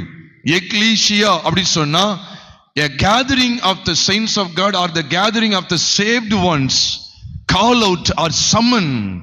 அழைப்பு கொடுக்கிறது. ஒருத்தர் அழைத்து ஒரு இடத்துல கூடி வர செய்வது, அதுக்கு பேர் தான் சபை அப்படிங்கிற அர்த்தம் இருக்கு. கட்டடம் சொல்லி எங்கேயுமே கிடையாது. நீங்க பழைய ஏற்பாடு சொல்லக்கூடாது. பழைய ஏற்பாடு மாதிரி ஆண்டவர் ஒரு இடத்துல வாசம் பண்ணல. பிதாவை எங்கும் தொழுது கொள்ளும் காலம் வருகிறதுன்னு சொல்றார். எங்கும்னா எங்கு? எங்கும்னா எங்கும், எல்லா இடங்களிலும் தேவனை ஸ்தோத்தரிக்கிற காலம் உண்டு அப்படிங்கிறது தான் வேதத்திலே நீங்களும் நானும் யோவான் சுவிசேஷம் 4வது அதிகாரம் 21, 22, 23 ஆகிய 3 வசனங்களை வாசிக்கும் போது இந்த சத்தியங்களை நாம் அறிந்து கொள்ள முடியும். ஸ்திரியை நான் சொல்லுகிறதை நம்பு, இந்த மலையிலே மாத்திரமல்ல எங்கும் பிதாவை தொழுது கொள்ளும் காலம் வரும் என்று சமரிய ஸ்திரீயிடத்தில் இயேசுவானவர் சொன்ன சத்தியத்தை நீங்களும் நானும் அங்கே வாசிக்க முடியும். ஆக அங்கே சகோதரரை சந்திக்கிற ஒரு சூழ்நிலை தான் சபை கூடி வருதல். சகோதரரை சந்திப்பது, சகோதரரோடு ஐக்கியப்படுவது, அதற்கு பேர் தான் சபை கூடி வருதல். நீங்க வேறு விதமா நினைக்காதீங்க. ஒருவேளை வேறு விதமா இத்தனை வருஷமா நான் சிந்திச்சிருக்கேன் அப்படின்னா நம்ம மைண்ட் தான் மாற்றணும், பைபிளை மாற்றவே முடியாது. It is unchangeable, it is immutable, it never changes. இது ஒரு காலம் மாறாது. மாற்றப்பட வேண்டியது என்ன தெரியுமா? நம்ம மைண்ட் செட் தான் மாற்றணும். சிலர் பாருங்க, இந்த மாதிரி கட்டடத்தை பார்த்தோன்னே இதான் சபை கூடி வருதல். சிலருக்கு எப்படி தெரியுமா? ஒரு பெரிய கோபுரம் உள்ள ஒரு கட்டடத்தை பார்க்கணும், பெரிய கோபுரம் உள்ள கட்டடத்தை பார்க்கணும், உள்ள ஒரு பெரிய டேபிளை பார்க்கணும், துணி விரிப்பை பார்க்கணும், மெழுகுவத்தி ஸ்டாண்டை பார்க்கணும், அங்கே ஒரு முன்னால ஒரு பெரிய சிலுவை அடையாளம் இருக்கணும். இதை பார்த்த உடனே தான் பயபக்தி வரும், தேவன் இருக்கிறார் அப்படின்னு நடுக்க இருக்கும், ஒரு புல்லரிப்பு சென்சேஷன் இருக்கும். இதெல்லாம் உன் மன பிரம்ம, இதெல்லாம் உன்னுடைய சொந்த உணர்வுகள். இதுக்கும் வசனத்துக்கும் சம்மந்தமே கிடையாது. இதெல்லாம் சும்மா சிலருக்கெல்லாம் பாருங்க, அவங்க உதாரணம் சொல்ற நினைச்சிடக்கூடாது. அவங்க இந்த இடத்துக்குள்ள அவங்க ஏற்கனவே இருந்து இருக்கிற இடத்துக்கு குறிப்பிட்ட இடத்துக்கு உட்கார்ந்த உடனே அப்படி லேசா புல்லரிச்ச மாதிரி கூட சிலருக்கு வரலாம். எல்லாருக்கும் வரணும்னு சொல்லல. நம்ம இந்த இடத்துக்கு வந்துட்டோம், ஆண்டவர் அப்படியே இங்க இருக்கிறார் அப்படின்னு. நம்ம எல்லாரும் போனதுக்கு அப்புறம் ஆண்டவர் இங்க இருக்க மாட்டாரு, இங்கேயே இருக்க போறாரு நினைக்கீங்க, இங்க இருக்க நினைச்சிடாதீங்க. அப்புறம் ஆண்டவரை பூட்டி போட்டு போயிடாங்க. அப்புறம் உங்க வீட்டை காப்பாத்தணுமே, நைட் நேரத்தில் நம்மளை காப்பாத்தணுமே, நம்ம கூட இருக்கணுமே. நீ நிறைய பாரம்பரிய சபைகள் எடுத்துக்கிட்டா கர்த்தர் கோயிலுக்குள்ள இருக்காருன்னு சொல்லிட்டு இருக்காங்க. கோயிலே நம்ம தானே. பைபிள்ல அழகா போட்டிருக்கு, we are the temple of God where the Holy Ghost dwells in. பரிசுத்த ஆவியானவர் தங்குகிற தேவனுடைய ஆலயம் நீங்களும் நானும் தான். 1 கொரிந்தியர் புத்தகம் 3வது அதிகாரம் 16, 17 சொல்லுகிறது, நீங்கள் தேவனுடைய ஆலயமா இருக்கிறீர்கள் என்றும் தேவனுடைய ஆவி உங்களில் வாசமாய் இருக்கிறார் என்றும் அறியீர்களா? ஒருவன் தேவனுடைய ஆலயத்தை கெடுத்தால் அவனை தேவன் கெடுப்பார். தேவனுடைய ஆலயம் பரிசுத்தமாய் இருக்கிறது, நீங்களே அந்த ஆலயம் என்று அங்கு எழுதப்பட்டிருக்கிறது. பிரியமான சகோதர சகோதரிகளே, நாமே தேவனுடைய ஆலயமா இருக்கிறோம். ஆனபடினாலே ஏதோ ஒரு இடத்துக்கு நம்ம இந்த இடத்துல நம்ம ஏன் கூடி வரோம்? இந்த இடத்துக்கு நம்ம வெளியில கூட கூடி வரலாம். ஏன் இந்த இடத்துக்கு கூடி வரோம்? வெளியில தூசி, புகை, மனுஷனுடைய சத்தம், டிஸ்டர்பன்ஸ் ஜாஸ்தியா இருக்கு. அப்ப நமக்கு ஒரு ஒருமுகப்படுத்துறதுக்கு இப்படி ஒரு நல்ல ஒரு அமைப்புள்ள ஒரு கட்டடம் இருக்கு. அதுதானே ஒழிய கட்டடம் சபை கிடையாது. Buildings are never called churches. மீண்டும் சொல்றேன், buildings are never called churches. கட்டடங்கள் சபைகளாக ஒருபோதும் அழைக்கப்படுகிறது இல்லை. இதை தேவ பிள்ளைகள் விளங்கிக் கொள்ளணும். அதனால எந்த இடத்துல கூடி வர்றோமோ, அப்படி நாமத்தில் எந்த இடத்துல கூடி வர்றோமோ அது சபை, அது சபை. அப்ப இந்த இடத்துல ஏன் நம்ம கூடி வரோம்னா, இது எல்லாரும் ஒன்னா கூடி வர்றதுக்கு ஏதோ ஒரு இடத்தை ஆண்டவர் தந்திருக்கிறார், ஒரு நல்ல ஒரு கட்டடத்தை தந்திருக்கார். மழை பெஞ்சா கூட மேல என்ன செய்யாது, படாது. வெயில் பட்டாலும் படாது.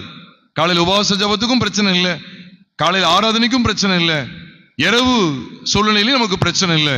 நல்ல ஒரு பாதுகாப்பான ஒரு இடம், நம்ம நல்லா கூடி வர்றதுக்கு நல்ல ஃபேன் காத்தோட்டம் லைட் வெளிச்சத்தோடு இருக்கிறதுனால இது ஒரு அமைப்பு, அவ்வளவுதானே ஒழிய கட்டடம் சபை கிடையாது அப்படிங்கிறத கர்த்தருடைய பிள்ளைகள் விளங்கிக் கொள்ளணும். அதனால அந்த நாட்கள்ல பாருங்க, அப்போஸ்தலனாகிய பவுல் சகோதரரை சந்திச்ச உடனே, அந்த சபை கூடி வருதல் வந்த உடனே தைரியம் அடைகிறான். இவ்விதமாக தான் சபைகள் சிறப்படுத்தப்பட்டிருக்கிறது. நீங்க பாருங்க, அப்போஸ்தலனாகிய பவுல் சில இடத்துல சொல்லும்போது சொல்லுவார், இந்த சகோதரனை நான் பார்த்த உடனே, தீத்து உங்களை குறித்து எனக்கு சொன்ன உடனே, தீமோத்தேயுவை நான் கண்ட உடனே என் ஆவியில நான் ஆறுதலை பெற்றேன், சந்தோஷம் பட்டார் அப்படிங்கிறதெல்லாம் நிருப வாக்கியங்களை சொல்லுகிறதை நாம் வேதத்துல பார்க்கிறோம். ஒரு உதாரணத்துக்கு சொல்லனே, எதுக்காக இந்த சபை கூடி வருதுன்னு சொன்னா வாசிக்கலாம். 2 தீமோத்தேயின் புஸ்தகம், மன்னிக்கு 2 தெசலோனிக்கேயரின் புஸ்தகத்தை எடுத்துக்கங்க.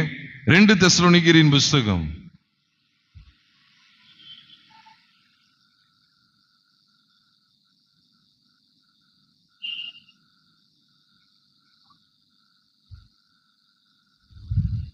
1 தெசலோனிக்கேயர் 3வது அதிகாரம் 2ஆம் வசனத்தை நாம் பார்க்கும்போது, 2ஆம் வசனம், இந்த உபத்திரவங்களினாலே ஒருவனும் அசைக்கப்படாதபடிக்கு உங்களை திடப்படுத்தவும், உங்கள் விசுவாசத்தை பற்றி உங்களுக்கு புத்தி சொல்லவும், நம்முடைய சகோதரனும் தேவ ஊழியக்காரனும் கிறிஸ்துவின் சுவிசேஷத்தில் எங்கள் உடன் வேலையாளுமாகிய தீமோத்தேயுவை அனுப்பினோம். எதுக்காக? சபைகள் எல்லாம் நிச்சயம் திடப்படுத்தப்படணும்.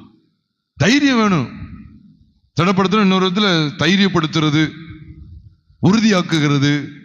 அது மாத்திரமல்ல, விசுவாசத்தை பற்றி அவங்களுக்கு புத்தி சொல்லணும் இருக்கு. எந்த அளவுக்கு தேறி இருக்காங்க, விசுவாச ஜீவியத்தில் எவ்வளவா குறைவுள்ளவங்களா இருக்காங்க, அந்த குறைவுகளை ஒழுங்குபடுத்தணும்.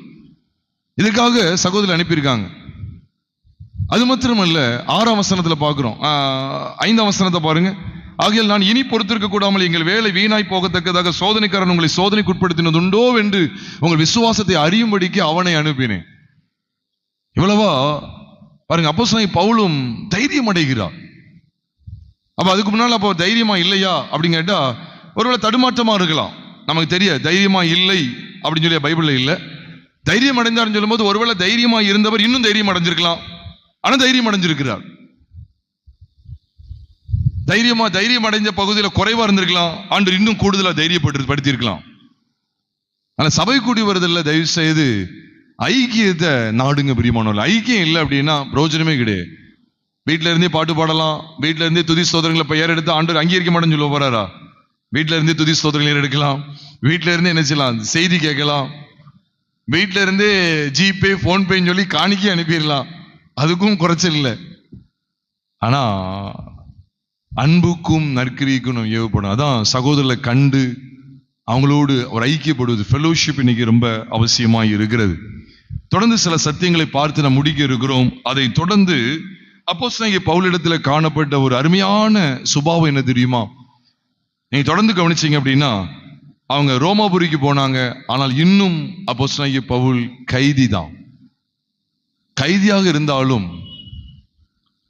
தேவனால் கரிசனையாய் நடத்தப்பட்டார். கைதி தான், உண்மையாகவே கைதி, கட்டப்பட்ட நிலைமையில தான் இருக்கிறார். ஆனாலும் அங்கே அவருக்கு அனுக்கிரகம் உண்டாயிருந்தது. இதுல அப்போஸ்தலனாகிய பவுலுடைய சுபாவங்களை கொஞ்சம் கவனிங்களேன். எவ்வளவு அருமையான சுபாவம் அவர்கிட்ட இருந்துச்சு அப்படின்னு சொன்னா, நீங்க 18 மற்றும் 19 கவனிச்சீங்க அப்படின்னு சொன்னா, யூதர்கள் என்ன செஞ்சாங்களாம், அழகா சொல்றார். 19ஆம் வசனத்தை பாருங்க. யூதர்கள் அதற்கு எதிர்பேசின போது, நான் ராயனுக்கு அபயமிட வேண்டியது இருந்தது, ஆயினும் என் ஜனத்தார் மேல் யாதொரு குற்றம் சாட்ட வேண்டும் என்று நான் அப்படி செய்யவில்லை என்று இங்க சொல்றார். அப்போ நம்ம எல்லாருக்கும் தெரியும் எதுக்காக இவர் ராயனுக்கு அபயமிட்டு இங்க ரோமாபுரிக்கு வர வேண்டிய அவசியம் ஏற்பட்டது. ஏன்னா யூதர்கள் அவருக்கு விரோதமா குற்றம் சாட்டினாங்க. இது நிமித்தம் தான் வர வேண்டியது இருந்தது. இப்ப யூதர்கள் ஒண்ணுமே சொல்லல அப்படின்னா அவரது பாட்டுக்கு அங்க ஊழியம் செய்திருக்கலாம். ஆனா ஒரு பக்கத்துல யூதருடைய சூழ்ச்சி என்று எடுத்துக்கொண்டாலும், இன்னொரு பக்கத்துல யூதருடைய சூழ்ச்சிய தேவன் அவருக்கு சாதகமாக அவருடைய வெளியேறப்பட்ட சித்தம் பவுலுடைய வாழ்க்கையில நிறைவேறும்படிக்கு திருப்பி விட்டா. தேவனுடைய நோக்கத்தை நீங்க சரியா விளங்கணும். நான் ஒரு உதாரணத்துக்கு சொல்றேன். இப்ப நான் இன்னைக்கு தான் கடைசி பைபிள் ஸ்டடி, இதுக்கப்புறம் பைபிள் ஸ்டடிக்கே வரமாட்டேனாலும் நான் சந்தோஷப்படணும். இல்லையா, நிப்பாட்டிட்டாங்க அப்படின்னு சொன்னா கூட நினைச்சு நான் சந்தோஷப்படணும். எதுக்கு? தேவன் இதுவரைக்கும் என்ன கொண்டு வந்திருக்காரு, இப்படிதான் நான் பார்க்கணுமே வெளியே. இல்ல அந்த சகோதரி தான் இப்படி பண்ணிட்டாங்க, இந்த சகோதரன் தான் என்ன இப்படி பண்ணிட்டாரு நான் சொன்னேன்னு வச்சுக்கோங்களேன், நான் டூப்ளிகேட். எதை நான் பார்க்கணும் தெரியுமா? தேவனுடைய சித்தத்தை தான் நான் பார்க்கணும். இல்ல எனக்கு விரோதமா அவங்க பேசிட்டாங்க, எனக்கு விரோதமா அவங்க எழும்பிட்டாங்க, இல்ல பவுல் ராயனுக்கு முன்பாக தேவனை குறித்த சாட்சியை காண்பிக்கணுங்கிறத தேவன் வாஞ்சித்தா. தேவன் உண்மையிலே வாஞ்சித்தா. நான் உண்மையிலே சொல்லட்டா, உங்களுக்கு ஓப்பனா சொல்றேனே, நீங்க அப்படி நிச்சயம் உங்களுக்கு விளங்கிடுவீங்க. நான் குறையா சொல்லல. நான் எங்க சபையில ஆரம்பத்தில் நான் தொடர்ந்து வந்துகிட்டு இருந்தேன். அப்ப ஒரு சபை தான் நாங்க நடத்திக்கிட்டு இருக்கோம். ஒரு சபை தான், ஒரே ஒரு சபையில தான் ஆராதனை நடந்துட்டு இருக்கு. ஆராதனை ஆமா, கூட்டங்கள் எல்லாம் ஊழியங்கள் நடந்துட்டு இருக்கு. சபை கூடி வந்து அங்க இருக்கு. உண்மையிலே நான் இங்க ஒரு புதுசா ஒரு ஆள் வரும்போது நான் இங்க அதிகமா இங்க ஊழியம் செய்ய முடியல. உடனே என்னை வந்து விலக்கிட்டாங்கன்னு நான் நினைச்சேன்னு வச்சுக்கோங்களேன், நான் பலவீனம் உள்ள ஊழியக்காரன், நான் உருவாக்கப்படாத ஊழியக்காரன். முதல்ல கஷ்டமா தெரியும், ஐயா நம்ம நடத்திக்கிட்டு இருந்தோம், இன்னொருத்தவங்களை போட்டாங்களேன்னு சொல்லி. அதுக்கப்புறம் அவங்க நின்று இன்னொரு ஆள் அப்புறம் மாத்தி அப்புறம் போட வேண்டிய சூழ்நிலை வந்தது. நான் வருத்தப்படல, விளங்கி கொள்றேன். இப்ப ஒரு 6 இடத்துல சபை எழும்பியிருக்கு. எவ்வளவு நலமா இருக்கு பாத்தீங்களா? சைவத்துல கூட ஊழியக்காரங்க சொன்னாங்க, கரெக்டா ஆண்டவர் அழகா அவங்களை கரெக்டா கொண்டு போறாரு பாருங்க அப்படின்னு சொல்லி. நான் உடனே இதுதான் எனக்கு அதுதான் எனக்கு நினைச்சுக்கங்களேன், எனக்கு விரோதமா பேசிட்டாங்களோ, அவங்க புகார் கொடுத்துட்டாங்களோ. புகார்லாம் கொடுக்கலங்க, யாருமே புகார் கிடையாது. யோசேப்புடைய விஷயத்துல சகோதரர்கள் தூக்கி போட்டாங்க, அப்படியாகும் இப்படியாகும், கரெக்டா போய் சேர வேண்டிய இடத்துக்கு போயிட்டாரு. நம்ம வெளிப்படையா பார்த்தா சகோதரர்கள் தான் யோசேப்பை அங்க வித்து போட்டாங்கன்னு நம்ம நினைப்போம். ஆனா பைபிள்ல போட்டிருக்கு, சங்கீதம் 105வது சங்கீதம் 17, 18, 19 ஆகிய 3 வசனங்களை வாசித்தா, அவர்களுக்கு முன்னாலே ஒரு புருஷனை அனுப்பினார், யோசேப்பு சிறையாக விற்கப்பட்டான். நான் இருக்கிற வசனத்தை சொல்றேன். அவர்களுக்கு முன்னாலே ஒரு புருஷனை அனுப்பினார், யோசேப்பு சிறையாக விற்கப்பட்டான். அப்படியே இருக்கு பைபிள்ல. யோசேப்புக்கு விரோதமா இவங்க செஞ்சிட்டாங்க, இவங்க கள்ள திட்டம், அதாவது இவங்க ஒரு தந்திரமான திட்டம் தீட்டினாங்க, அவனுக்கு விரோதமான காரியங்களை செஞ்சாங்க. இப்ப யோசேப்பு முடிஞ்சிட்டான், யோசேப்பு இப்படி பண்ணிட்டாங்க அப்படி பண்ணிட்டாங்க, நல்ல பையன், இவனை இப்படிலாம் சொந்த சின்ன வயசுலயே தாய் தகப்பனை விட்டு பிரிச்சுட்டாங்க, அப்படி இப்படி. பெரியமான உருளாங்கரத்தில் தாய் இல்லைன்னு வச்சுக்கங்களேன், தகப்பனை விட்டு பிரிச்சுட்டாங்க, சொந்த குடும்பத்தை விட்டு துரத்திட்டாங்க. தேவனுடைய சித்தம் அழகா நிறைவேறும். அதுதான் அப்போஸ்தலனுடைய பவுலுடைய வாழ்க்கையில பார்க்கிறோம். என்னதான் யூதர்கள் இவருக்கு விரோதமா கலகம் ஏற்படுத்தினாலும் சரி, அடிச்சாலும் சரி, இழுத்துட்டு போனாலும் சரி, காவல்ல கொண்டு போட்டாலும் சரி, என்ன நடந்தாலும் சரி, அழகா கர்த்தர் பவுலுடைய வாழ்க்கையை குறித்து, பவுலுக்கு கொடுத்த அந்த ஊழியத்தை குறித்து வகுத்து வைத்த அத்தனை திட்டங்களும் அழகா கச்சிதமா நிறைவேறி கொண்டே வருது. இதுதான் நமக்கு தேவை. பக்கத்து வீட்டார் எனக்கு சூனியம் வச்சுட்டாங்களோ, பக்கத்து வீட்டில் எனக்கு எதிர்த்து நிற்கிறாங்க, என்னை பேசிட்டாங்க, என்னை கோர்ட்ல இழுத்துட்டாங்க, அப்படி ஒன்றும் இல்லை. அப்படி சித்தம் நம்முடைய வாழ்க்கையில நிறைவேறும். அவ்வளவுதான். நம்ம உண்மையா நடந்தோம் அப்படின்னா, நமக்கும் தேவனுக்கும் இடையில உறவு சரியா இருந்ததுன்னா, கர்த்தர் நம்மோடு இருக்கிறார், நாம் கர்த்தரோடு இருக்கிறோம் அப்படிங்கிற நிச்சயம் இருந்துச்சுன்னா, கர்த்தர் தமது வசனத்தின்படி நம்மளை உண்மையா நடத்துறாருங்கிற நிச்சயம் இருந்துச்சுன்னா, நமக்கு விரோதமா எத்தனை கூட்டம் எழுப்பினாலும் சரி, எங்க அலக்கழிச்சாலும் சரி, எந்த ஜெயில, ஏன் இங்க இருக்கிற நல்லதனி தீவில கொண்டு நம்மளை தூக்கி போட்டாலும் சரி, அங்க போனாலும் கர்த்தருடைய சித்தம் என்ன செய்யும்? நம்முடைய வாழ்க்கையில நிறைவேறும். இது தெரியணும். இது தெரியலன்னா தோண்டு போயிடுவோம். இது தெரியல என்ன தெரியுமா, இந்த சர்ச்சுக்கு வந்து பார்க்க ஒரு மாதிரி இருக்கு, அப்ப சர்ச்சை மாத்திடுவோம். இது ஒரு தவறான உபதேசத்தை உள்ள கொடுத்துருவாங்க. இங்க வர்றதுனால தான் இப்படி நடக்கு. நீங்க இன்னொரு இடத்துக்கு போவீங்க, அங்க கொஞ்ச நாள் நல்லா இருந்த மாதிரி இருக்கும், அப்ப கரெக்ட் தான் ஆண்டவர் சொல்லிட்டாருன்னு நினைப்போம். அங்க இதை விட பயங்கர பிரச்சனைகள் இருக்கும். பிரியமானவர்களே, அது அல்ல பிரியமானவர்களே, ஆண்டவர் நமக்கு என்று இப்ப நம்ம கரெக்டா நடக்கும் போது நமக்கு விரோதமா எத்தனை பேர் வந்தாலும் சரி, நீ வீணான சிந்தைக்கு இடம் கொடுக்காதீங்க. அது சரியில்லையோ இது சரியில்லை, வசனத்தின்படி என் ஓட்டம் கரெக்டா இருந்துச்சு அப்படின்னா, எத்தனை பேர் ஏத்துனாலும் சரி, அவங்க செய்யற அத்தனையும் நம்மளை தேவனுடைய சித்தத்துக்குள்ளேயே கொண்டு போய் நிப்பாட்டும். அதுதான் அப்போஸ்தலன் பவுலுடைய வாழ்க்கையில பார்க்கும். யூதர்கள் போட்ட கூச்சல், கலகம், அவங்க எழுப்பின அமளி, இது எல்லாத்தையும் பார்த்தா இந்த கப்பல் வந்து அங்க உடைஞ்சி எல்லாம் நடக்கும், அவ்வளவு நடக்கு. இது கரெக்டா அவருடைய சித்தத்துக்குள்ள அழகா அந்த மனுஷனை கொண்டு போயிட்டு, அது நம்மளை சுற்றி நடக்கிற காரியங்களை குறித்து நீங்க திகைக்க வேண்டாம். ஆண்டவரே சொன்னார், உலகம் உங்களை பகைத்தால் நீங்கள் ஆச்சரியப்படாதீங்கன்னு சொன்னார். இது நடக்கும். யூதர்கள் கர்த்தருக்கு விரோதமா எழும்பிட்டாங்க, பொந்தி பிலாத்து கர்த்தருக்கு விரோதமா எழும்பிட்டாரு, அவங்க எழும்பிட்டாங்க, இவங்க எழும்பிட்டாங்க, ஒரே கூக்குரல் இடுறாங்க. அவன் இருக்கட்டும், பிதாவின் சித்தம் நிறைவேறும். அவருக்கு விரோதமா பொய் சாட்சி நிப்பாட்டினாங்க, இருக்கட்டும், கர்த்தருடைய சித்தம் நிறைவேறும். ஐயா, நான் அவங்க இடத்தை அபகரிக்கவே இல்லையா, பொய்யான சாட்சிகளை நிப்பாட்டி கோர்ட்ல என்ன நிப்பாட்டி எனக்கு 5 வருஷம் சிறை தண்டனை தந்துட்டாங்க, 5 லட்ச ரூபா பணம் கட்ட சொன்னாங்க, கூடுதலா 10 லட்சம் கட்டினா உனக்கு 5 வருஷம் சிறை தண்டனை கிடையாது சொன்னாங்க. நான் 10 லட்ச ரூபா கட்டி நான் செய்யாத தப்புக்கு 10 லட்ச ரூபா இழந்து நிக்கன்னு சொல்றீங்களா? நான் சொல்றேன், இதுவும் ஆண்டு உங்களை அழகா நடத்துறாருன்னு அர்த்தம். எல்லாத்தையும் விட்டு நான் நடுத்தருக்கு வந்துட்டேன், ஒன்றும் பிரச்சனை இல்லை. நீங்க வேதத்தின்படி சரியா நடந்து இப்படி நடந்துச்சு அப்படின்னா ஆண்டவர் எப்படி நடத்துவார்னு இல்லை, அவர் எப்படி நம்மை நடத்துவார். அதான் விசுவாசம். பெருமாள் நம்ம எல்லாம் சின்ன சின்ன காரியத்துக்கு தோண்டு போயிரும். இது அப்படி ஆயிட்டு இப்படி ஆயிட்டு. பிள்ளைகளுக்கு அடிக்கடி வியாதி வந்துட்டு வச்சுக்கோங்களேன், உடனே சாத்த என்ன வந்துடுமா, இது பிசாசு போராட்டம், சேவனை வச்சுட்டாங்க, அன்னைக்கு உங்க சித்தியை முறைச்சு பார்த்தாங்கல்ல அவங்க தான் வச்சாங்க அப்படின்னு சொல்லி சித்திக்கு நமக்கு சண்டையை போட்டு விட்டுருவாங்க. ஒரு உதாரணத்துக்கு சொல்றேன், அவருடைய சித்தத்துல நம்ம நிற்கோமா, அழகா காரியங்கள் எல்லாம் நடக்கும் தெரியுமானோல்ல. அதான் பவுல் சொல்றாரு, என்ன சொன்னது, நான் பவுல்கிட்ட காணப்பட்ட அருமையான சுபாவம் என்ன தெரியுமா, என்ன யூதர்கள் என்ன செஞ்சாங்க, குற்றப்படுத்தினாங்க, ஆனா நான் எதுவுமே என்ன செய்யலையா. அழகா சொல்றாரு பாருங்க, அந்த 19ஆம் வசனத்தை வாசிங்க. அப்போஸ்தலர் 28 19ஆம் வசனத்தை வாசிக்க கேட்கலாம்.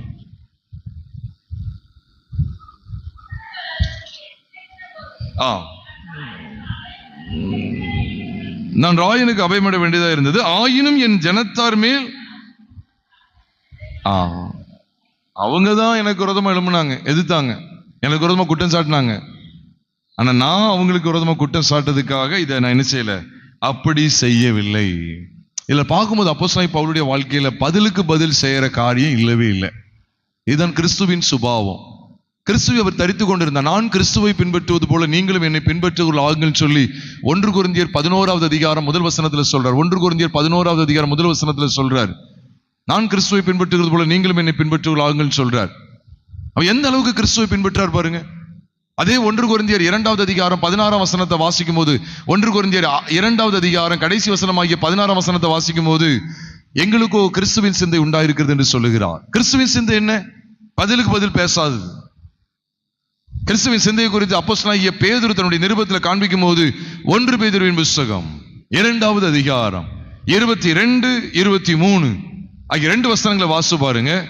அவர் பதிலுக்கு பதில் பேசலையா, உதாசனத்துக்கு உதாசனம் கிடையாது.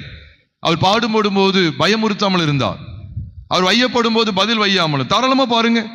1 பேதுரு 2ஆவது அதிகாரம் 22, 23 ஆகிய 2 வசனங்களை கொஞ்சம் பாருங்களேன். அவர் வையப்படும் போது என்ன 22ஆம் வசனத்தையும் பாருங்க. 1 பேதுரு 2ஆவது அதிகாரம் 22ஆவது வசனத்தையும் 23ஆம் வசனத்தையும் பாருங்க. அவர் வாயிலே அவர் பாவம் செய்யவில்லை, அவர் வாயிலே வஞ்சனை காணப்படவும் இல்லை. அவர் வையப்படும் போது பதில் வையாமலும் பாடுபடும் போது பயமுறுத்தாமலும் பாருங்க, தம்மை நியாயமாய் தீர்ப்பு செய்கிறவருக்கு ஒப்பு கொடுத்தார். அடிக்கப்படுவதற்கு கொண்டு போகப்படுகிற சாதுவான ஆட்டுக்குட்டியை போல இருக்கிறார். எந்த அளவுக்கு கிறிஸ்துவின் சுபாவம் பாருங்க. இன்னைக்கு ஒருத்தங்க அடிச்சாங்க, அவ்வளவுதான். பைக்கில் யாரோ திரும்பி தட்டிட்டாங்க, திரும்பி போகும்போது டம்முன்னு அடிச்சுட்டு கண்ணாடி லேசா உடஞ்சிட்டு நம்ம அமைதியாக தான் போக வேண்டியது இருக்கு. அமைதியாக தான் போக வேண்டியது இருக்கு. சிலர் கிறிஸ்துவின் நிமித்தம் அமைதியா போவாங்க, சிலர் பார்த்தீங்கன்னா அடி நிமித்தம் அமைதியா போவாங்க. ஏதாவது கேட்டோம்னா அடிச்சிருவோம் அப்படின்னு சொல்லி. அது கர்த்தருக்கு முன்னால் உகந்தது கிடையாது. பரவாயில்ல பரவாயில்ல பிரதர், ஒன்றும் பிரச்சனை இல்லை அப்படின்னு எவ்வளவா நம்ம சகித்துக் கொள்ள வேண்டியது இருக்கு பாருங்க. பவுல் அவ்வளவு குற்றப்படுத்துறாங்க, ஆனா இவர் பாருங்க குற்றப்படுத்தவே இல்லை. நான் குற்றப்படுத்துறதுக்காக நான் இதை செய்யல அப்படின்னு சொல்லி சொல்றாரு. அப்படின்னா என்ன அர்த்தம்? அவங்க செய்யறது மாதிரி நான் பதில் அவங்களுக்கு எதிரான செய்யறதுக்காக செய்யல. அவருக்கு அந்த எண்ணமே இல்லை. அவ எந்த அளவுக்கு அவருடைய சாட்சி உள்ள வாழ்க்கை இங்க காண்பிக்கப்பட்டிருக்கு பாருங்க. நீ என்னைய ஏசுற, நான் உன்னை பதிலுக்கு ஏசுறேன் பாரு. எவ்வளவு வார்த்தை பேசுறேன். இப்ப பக்கத்துல உள்ளவங்க தூண்டி விடுவாங்க, பிரதர் நீங்க பாருங்க உங்களை ரொம்ப ஏசுறாங்க, நீங்க 4 வார்த்தையை நறுக்குன்னு கேளுங்க, அப்பனாதான் கம்முன்னு இருப்பான், இல்லைன்னா உங்க தலைக்கு மேல ஏறிடுவான், தலைக்கு மேல தலையில மிளகா அரைச்சிருவான். என்னது தலையில மிளகா அரைச்சிருவான் அப்படின்னு சொல்லுவாங்க. அப்படியே ஏத்தி விடுவாங்க. உங்க ஜாதி என்ன, நீங்க என்ன இப்படி ஏச்சு வாங்கிட்டு இருக்கீங்க, பதிலுக்கு 2 கொடுக்க வேண்டியதானே. அதிலே வேற பைபிளை தூக்கிக்கிட்டு அவனும் அதை பாரு சபையில பேசுறத பாருங்க. இதா ரொம்ப இதா நம்மகிட்ட வாழாட்டினா, ஏன்ட்ட வாழாட்டினா நடக்குமா? அது வாழை ஒட்ட நறுக்கி விட்டுருவேன். அன்னைக்கு அப்படிதான் திமிந்துக்கிட்டு வந்தான் ஒரு மாதிரி. என் மாப்பிள்ள அப்படியே ஒரு மாதிரி வந்தான். நான் சொல்லிட்டேன், இங்க பாரு நான் சபைக்கு போய்கிட்டு இருக்கேன், இல்லைன்னு வச்சுக்க உன்னை துண்டு ஆக்கி விட்டுருவேன்னு. ஆனாலும் நான் விடல, 4 வார்த்தை நறுக்குன்னு கேட்டேன். அப்பதான் மெதுவா போறான். பாத்தீங்களா, பிரைஸ் தி லார்ட்.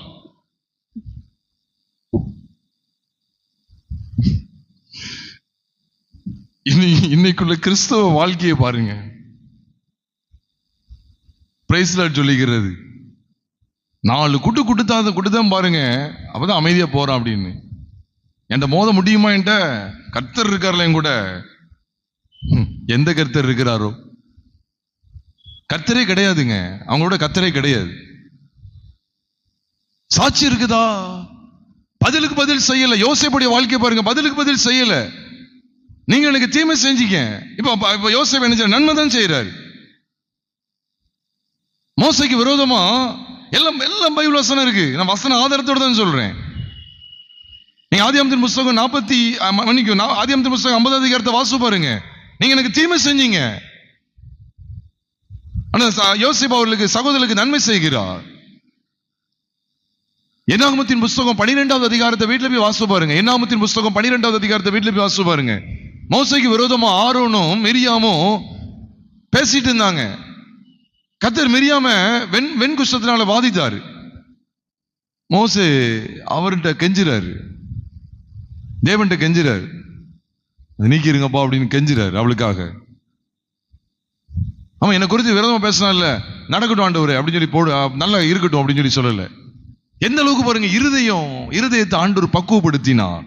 அப்போஸ்தலன் பவுலிடத்தில் இப்படிப்பட்ட ஒரு அருமையான ஸ்லாக்கியத்தை நாம் பார்க்கிறோம் பிரியமானவர்களே. இப்படிப்பட்ட இந்த தெய்வீக சுபாவத்தை நாம் பார்க்கிறோம். நாமும் இப்படிப்பட்ட சுபாவத்தினாலே அலங்கரிக்கப்பட வேண்டியது அவசியம். கல்லெறிந்து கொள்றாங்க யாரு? பிலிப்பு, மன்னிக்கவும், ஸ்டீபன் சொல்லப்படுற ஸ்தேவான கல்லெறிறாங்க. கல்லெறிந்து அவனை கொல்றாங்க. ஸ்தேவான் என்ன செஞ்சார் தெரியுமா? ஆண்டவரே இவர்களுக்கு மன்னியும், ஆண்டவரே இவர்களுக்கு மன்னியும், இவர்கள் குற்றத்தை இவர்கள் மேல் சுமத்தாதிரும் அப்படின்னு சொல்லி சொன்னார். பதிலுக்கு பதில் ஏசல. நீ கணவன் ஒண்ணு பேசினா மனைவி, ஒருவேளை கணவன் தான் கோபமா பேசுறான்னு இருக்கட்டுமே, கோபத்துக்கு கோபத்தை மனைவி காமிப்பாங்க. அல்லது மனைவி தான் கோபமா எழும்புறாங்கன்னு வச்சுக்கிட்டுமே, இந்த கோபத்துக்கு கோபத்தை கணவனும் காமிக்கிறது இல்ல. அது கிறிஸ்தவ வாழ்க்கை கிடையாது.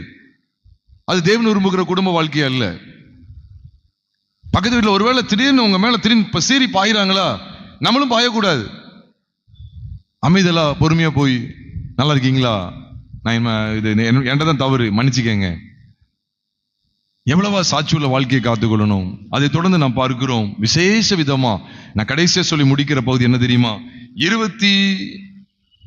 விசேஷமா சொல்லியிருந்தேன். 23வது வசனத்திலிருந்து 22ல இருந்து கூட எடுத்துக்கலாம். அதுல இருந்து 31ஆம் வசனம் வரைக்கும் நீங்க கவனிச்சீங்கன்னா, அங்க அப்போஸ்தலனாகிய பவுல் தனக்குன்னு ஒரு வீடை வாடகைக்கு பிடித்து, இன்னும் கைதியா தான் இருக்கிறார். ஒரு வீடு அவருக்கு ரோமாபுரியில ஒரு வீடு வாடகைக்கு கிடைத்து, அந்த வீட்டுல வர்றவங்க எல்லாருக்கும் கர்த்தருடைய வார்த்தைகளை அவர் அறிவித்தார். எந்த வார்த்தைகளை அறிவித்தார்? அவர் அறிவிக்கும் போது அங்க என்ன நடக்க தெரியுமா? நீங்க உத்து கவனிச்சு பாத்தீங்கன்னா 24ஆம் வசனத்தை வாசிங்க. 24வது வசனத்தை ஒருத்தங்க வாசிக்க கேட்கலாம். 24வது வசனம்.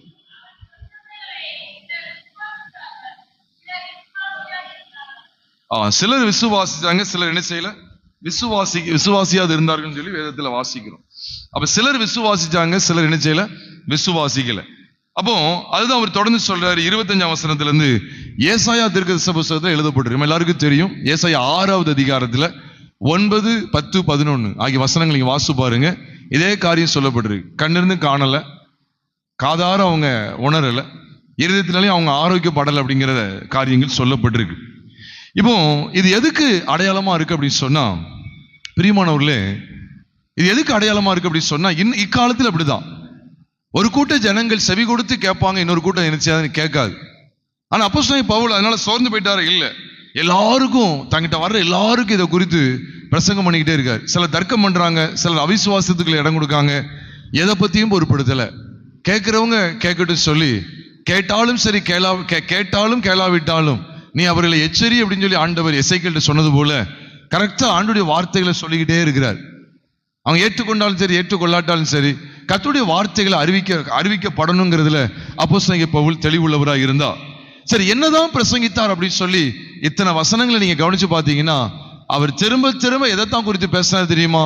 விசேஷமா 2 இடங்கள்ல, அதாவது பழைய ஏற்பாட்டுல மொத்தம் 2 இடம் உண்டு. பழைய ஏற்பாட்டிலே மொத்தம் 2 இடம் தான். ஒண்ணு என்ன தெரியுமா? மோசையின் ஆகமங்கள் சொல்லப்படுகிற அந்த ஆகமங்கள், 5 ஆகமங்கள். இன்னொன்று இடம் தெரியுமா? தீர்க்கதரிசன ஆகமங்கள் சொல்லி முடிகிறது. இதுதான் ஒட்டுமொத்த பழைய ஏற்பாடு. நியாயப்பிரமாணமும் தீர்க்கதரிசன ஆகமங்களும் சேர்ந்ததுதான் பழைய ஏற்பாடு அப்படிங்கிறத பைபிள்ல சொல்லப்படுது. நான் நிறைய ஆதாரம் கொடுக்க முடியும். நீங்க மத்திய எழுதின சுவிசேஷம் 5வது அதிகாரம் 11வது வசனமாக, மன்னிக்கவும் 5வது அதிகாரம் 17வது வசனமாக இருக்கட்டும், லூக்கா எழுதின சுவிசேஷம் 16வது அதிகாரம் 16வது வசனமாக இருக்கட்டும், அது மாத்திரம் இல்ல அப்போஸ்தல நடபடிகள் 13வது அதிகாரம் 15வது வசனமாக இருக்கட்டும், இதுல எல்லாத்திலுமே நியாயப்பிரமாணமும் தீர்க்கதரிசன ஆகமங்களும், நியாயப்பிரமாணமும் தீர்க்க தரிசனங்களும், நியாயப்பிரமாணமும் தீர்க்க தரிசன ஆகமங்களும், இந்த ரெண்டும் தான் சொல்லப்பட்டுக்கிட்டே இருக்கும். அப்ப ஒட்டுமொத்த பழைய ஏற்பாடுமே யாரதான் பிரதிபலிக்குன்னு காமிச்சு கொடுக்கிறாருன்னா, 23ஆம் வசனத்தை நீங்க பாத்தீங்கன்னா அழகா சொல்லப்பட்டிருக்கு. அப்படி வீட்டுக்கு வந்தவங்கள்ட்ட என்ன பேசினாருன்னு பாத்தீங்கன்னா, மோசையின் நியாயப்பிரமாணத்திலும் தீர்க்கதரிசிகளின் ஆகமங்களிலும் இருந்து இயேசுவுக்கு அடுத்த விசேஷங்களை அவர்களுக்கு போதித்து தேவனுடைய ராஜ்யத்தை குறித்து சாட்சி கொடுத்து விஸ்தரித்து பேசினான். அது மட்டுமல்ல, 31ஆம் வசனத்தை பார்க்கும்போதும் அங்கேயும் தேவனுடைய ராஜ்யத்தை குறித்து பிரசங்கித்து கர்த்தராகிய இயேசு கிறிஸ்துவை பற்றிய விசேஷங்களை உபதேசித்து கொண்டிருந்தான். இதைத்தான் சொல்லிக்கிட்டே இருக்கிறார். இயேசு கிறிஸ்துவை குறித்து, தேவனுடைய ராஜ்யத்தையும் இயேசு கிறிஸ்துவை குறித்து விசேஷித்தவைகளை சொல்லிக்கிட்டே இருக்கிறார்.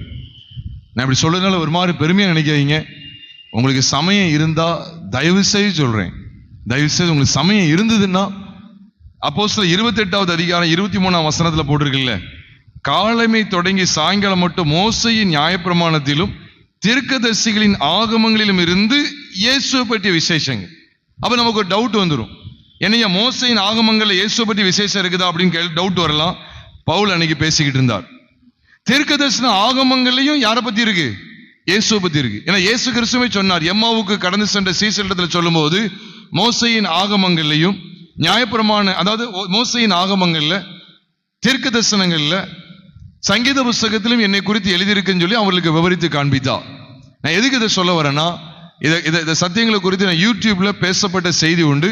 நீங்க தாராளமா அந்த செய்திகளை தயவு செய்து கேட்டு பாருங்க. மோசையின் ஆகமங்களில் கிறிஸ்து, இதான் செய்திக்கான தலைப்பு, மோசையின் ஆகமங்களில் கிறிஸ்து. இன்னொரு செய்தி சங்கீத புஸ்தகங்களில் கிறிஸ்து. இன்னொரு செய்தி தீர்க்க தரிசன ஆகமங்களில் கிறிஸ்து, நியாயாதிபதிகளின் புஸ்தகத்தில் கிறிஸ்து. இவ்விதமான செய்திகள்லாம் யூடியூப்ல த பாடி ஆஃப் கிரைஸ்ட் 2T அப்படிங்கிற அந்த யூடியூப் சேனல் இருக்கு. நீங்க தாராளமா நீங்க கேட்கலாம். ஐயா, மோசையின் ஆகமங்களில் கிறிஸ்து இருக்கிறாரா? இருக்கிறார். சங்கீத புஸ்தகத்தில் கிறிஸ்து இருக்கிறாருன்னு நம்ம பைபிள்ல போட்டிருக்கு. ஊழியக்காரங்க எதையோ பேசிட்டு இருக்காங்க. ஆபிரகாமுடைய உலக ஐஸ்வர்யம், உலக ஐஸ்வர்யத்தை கொண்டு எங்க போற அப்படிதான் ஊழியக்காரன் கேட்கணும். எங்கேயா போறீங்க? உலகத்தாருக்கு எவ்வளவோ ஐஸ்வர்யங்கள் இருக்கு, விளங்கிக்கிறதே இல்லை. ஐஸ்வர்யம் பெறதுக்கு தான் இயேசுவை நம்பணும் அப்படின்னு சொன்னா, உலகத்துல செல்வ சீமான்களா இருக்கிற உலகத்தாருக்கு இயேசு தேவையா? நீங்க சொல்லுங்க. அவங்க இயேசுவை விசுவாசிக்காமலேயே உலக ஐஸ்வர்யவான்கள்ல உயர்ந்த வசதியா இருக்கிறாங்களே. யோசிச்சு பாருங்க பிரியமானவர்களே, இந்த உலகத்துக்காக இல்ல, அழிந்து போகிற வஸ்துக்களுக்காக ஆண்டவரை தேடக்கூடாது. நம்ம எதுக்கு பார்க்கணும்? மோசையின் ஆகமங்களை வாசு பாருங்க, அங்கே கிறிஸ்து பிரசங்கிக்கப்படுகிறார். அப்போ அப்போஸ்தலன் பவுல் எதை பத்தி பேசி இருக்கிறா? இன்னைக்கு உங்களுக்கு எனக்கு ஒரு திட சாட்சி ஆண்டு வெளிப்படுத்தி இருக்கிறா. ஒருவேளை ஆமா அவர் சொல்லியிருக்கு அப்படின்னு சொல்லி சாதாரணமா போகாம இன்னும் நீங்க கூடுதல தியானிக்கணும்னா நீங்க தாராளமா அந்த செய்தியை கேளுங்க. கேட்க மனதுள்ளவங்க கேளுங்க, இல்ல எனக்கு விருப்பம் இல்லைன்னா வேண்டாம், விட்டுருங்க. அப்ப மோசையின் ஆகமங்கள்ல கிறிஸ்து இருக்கிறா, கிறிஸ்துவ பற்றிய செய்தி இருக்கு. ஆனா மோசையின் ஆகமங்கள்ல வேற யாரையோ இன்னைக்கு எதோ அடிச்சு விடப்படுது. தெற்கு தரிசன ஆகமங்கள்ல என்னென்னமோ அடிச்சு விடுறாங்க. இந்த கலசம் வந்துச்சு, அந்த இசைகளுக்கு அது வந்தது, அக்கினி வந்தது, இது வந்தது, அது வந்துன்னு சொல்லி கொடுத்துட்டு இருக்காங்க. கிறிஸ்துவ காமிச்சு கொடுக்க ஆட்கள் கிடையாது. தியானிச்சு பாருங்களேன், கிறிஸ்து பிரசங்கிக்கப்பட்டு கொண்டிருக்கிறார். அவ பவுல் என்ன சொல்ற தெரியுமா? பழைய ஏற்பாடு முழுவதிலுமே இயேசு கிறிஸ்துவை பற்றிய சத்தியம் காண்பிக்கப்பட்டிருக்கு அப்படிங்கிறத அன்னைக்கு வர்றவங்கள்ட்ட எல்லாம் சொல்லி கொடுத்துட்டு இருக்கிறார். அப்ப அவங்களுடைய நோக்கம் அதுதான். அப்போஸ்தலன் பவுல் பேசிட்டு இருக்கும்போது, இப்படிப்பட்ட பழைய புதிய ஏற்பாடு உண்டா அந்த காலத்துல? சொல்லுங்க. புதிய ஏற்பாடு அவருடைய காலத்துக்கு பிறகுதான் இப்படி எல்லாமே சேர்க்கப்பட்டு வந்தது. அவருடைய நாட்களில் புதிய ஏற்பாடு இருந்ததா? இல்ல. ஆனா எதை காமிச்சு கொடுத்தாங்க தெரியுமா? பழைய ஏற்பாட்டில் உள்ள அத்தனை சத்தியங்களையும் இயேசு கிறிஸ்துவை பற்றிய செய்தியை காமிச்சு கொடுத்தாங்க. அதுதான் ஒரு உண்மையான ஊழியக்காரனுக்கு அழகு. நான் எதுக்கு இந்த யூடியூப்ல பார்க்க சொன்னா தெரியுமா? உடனே பெருமையை உடனே நினைச்சிடாதீங்க. தேவன் கொடுத்த கிருபையினால தான் பேசியிருக்க முடியும். நாங்கள் ஒன்றும் பெரிய ஆள்லாம் கிடையாது. நீங்க எதையோ கேட்காங்க செய்தி. பழைய ஏற்பாட்டில் காலேபு குறித்து பேசினாரு, அக்சாலுடைய ஆசீர்வாதத்தை குறித்து பேசினாரு, அவங்க எஸ்தருடைய தலை உயர்த்தப்பட்டதை பேசினாரு. ஐயா அம்மா அதை குறித்து பிரசங்கிக்கிறது இல்லை. பழைய ஏற்பாட்டில் இயேசு கிறிஸ்துவை காண்பித்து கொடுக்கிறவங்க தான் உண்மையான ஊழியக்காரங்க. பழைய ஏற்பாட்டில இருந்து இப்ப பழைய ஏற்பாட்டில் எழுதப்பட்டிருக்கிறவரை காமிச்சு கொடுக்குறாங்களே, இயேசு கிறிஸ்துவை காமிச்சு கொடுக்கறது உண்மையான பிரசங்கம். இயேசு கிறிஸ்துவின் சாயல பழைய ஏற்பாட்டில் பார்க்கிறோமா? ஐயா இயேசு கிறிஸ்துங்கிற பேரே இல்லையா, எப்படி பார்க்கறதுன்னு கேட்டுறாங்க. அவருடைய மரணம், அவருடைய உயிர்த்தெழுதல் குறித்த அநேக சத்தியங்கள் நமக்கு வெளிப்படுத்தப்பட்டிருக்கிறது. இருக்க இடத்துல நாம் தலைகளை தாழ்த்தி நாம் ஜெபித்து நிறைவு செய்வோம். மகா பரிசுத்தமுள்ள எங்கள் பரலோக தேவனே, அப்போஸ்தலனாகிய பவுலுக்குள்ளே காணப்பட்டிருந்த ஐக்கியத்தை குறித்து நாங்கள் படித்தோம். அப்போஸ்தலனாகிய பவுலுக்குள்ளே காணப்பட்டிருந்த நல்ல ஒரு தெய்வீக சுபாவத்தை குறித்து நாங்கள் படித்தோம். அப்போஸ்தலனாகிய பவுல் பிரசங்கித்து வந்த விலையேறப்பட்ட சத்தியத்தின் அருமையான அம்சத்தை நாங்கள் பார்க்கிறோம். பழைய ஏற்பாட்டு புஸ்தகம் முழுவதிலும் இயேசு கிறிஸ்துவை பற்றிய விசேஷங்களை அவர் ஜனங்களுக்கு எடுத்து காண்பித்தார். ஆண்டவரே, உண்மையாகவே உம்மால் நடத்தப்படுகிறவர்கள் பழைய ஏற்பாட்டு புஸ்தகத்தில் கிறிஸ்துவின் சாயலை, கிறிஸ்துவின் ஜீவனை காண்பித்து கொடுக்க வேண்டும். ஆண்டவர், அதுக்காக தான் ஆண்டவரே ஊழியங்களை ஏற்படுத்தியிருக்கிறீர், சபைகளை ஏற்படுத்தியிருக்கிறீர். நாங்கள் தொடர்ந்து சாட்சியுள்ள வாழ்க்கை வாழ கர்த்தர் கிருபை தாங்க. எங்கள் கர்த்தராகிய இயேசு கிறிஸ்துவின் நாமத்தில் ஜெபிக்கிறோம் நல்ல பிதாவே, ஆமென். நம்முடைய கர்த்தராகிய இயேசு கிறிஸ்துவினுடைய கிருபையும் பிதாவாகிய தேவனுடைய அன்பும் பரிசுத்த ஆவியுடைய ஐக்கியமும் நம் அனைவருடன் கூட எப்போதைக்கும் இருப்பதாக, ஆமென். சேர்ந்து சொல்லுவோம். என் ஆத்துமாவே கர்த்தரை ஸ்தோத்திரி, என் முழுமையுடைய பரிசுத்த நாமத்தை ஸ்தோத்திரி. என் ஆத்துமாவே கர்த்தரை ஸ்தோத்திரி, அவர் செய்த சகல உபகாரங்களை மறவாதே. ஆமென்.